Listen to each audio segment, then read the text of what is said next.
안녕하세요. 하이닥이 간다 아나운서 박은보입니다. 오늘은 퇴행성 관절염에 좋은 운동과 그 예방법에 대해서 알아보도록 하겠습니다. 함께 하시는 분은 바른마디병원의 허동 원장님과 함께합니다. 원장님 안녕하세요. 네, 안녕하세요. 네, 반갑습니다. 네.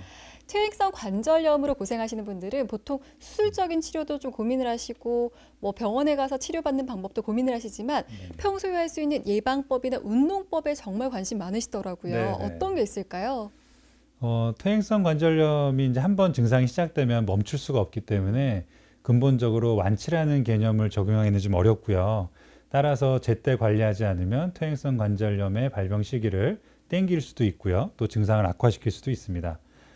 관절염이 심해지지 않도록 하기 위해서는 피해야 될 행동들이 있는데요.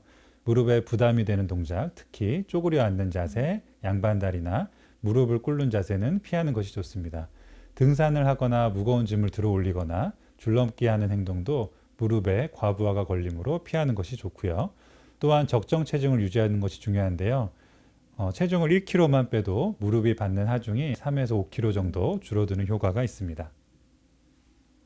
네, 우리나라 생활 방식이 좌식이다 보니까 진짜 많은 어르신들이 관절이 아프다는 말씀을 굉장히 많이 하시더라고요. 네, 맞습니다. 평소에 좀 할 수 있는 퇴행성 관절염에 좋은 운동법 네. 어떤 게 있을까요?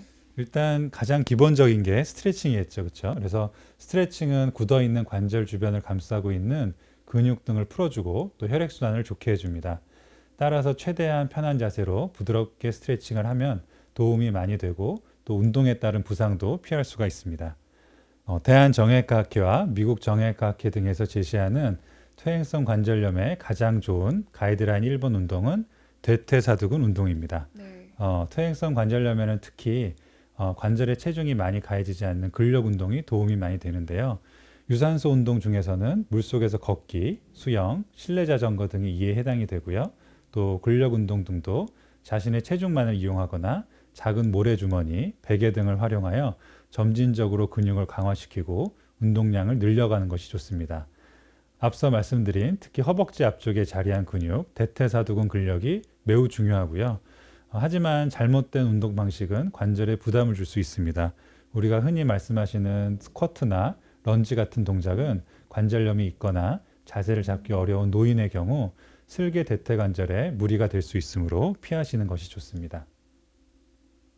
네, 보통 런지를 건강을 위해서 굉장히 신경 써서 하시는 분들 많으신데 네. 오히려 관절염이 있을 땐 런지와 같은 자세는 좋지 않네요. 네, 오히려 관절에 무리가 될 수 있으니까요. 나이에 따라서 또 관절염의 정도에 따라서 적절한 운동을 선택하시는 것이 좋습니다.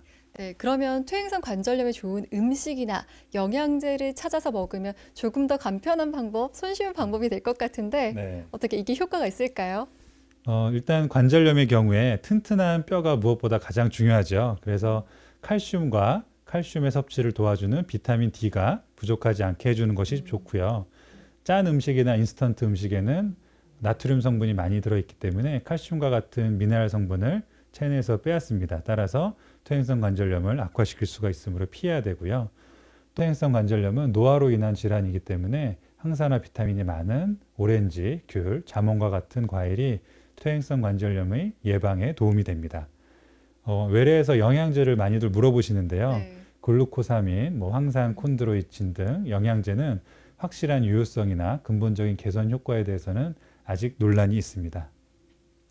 네, 아무래도 퇴행성 관절염에는 사실 음식 섭취도 중요하겠지만 음식 섭취보다는 꾸준히 운동을 하시고 무리가 되지 않는 나이에 맞는 운동을 하시는 게 더 중요해 보입니다. 네. 오늘 좋은 말씀 함께해 주신 바른마디 병원의 허동 원장님과 함께했습니다. 고맙습니다. 네, 감사합니다.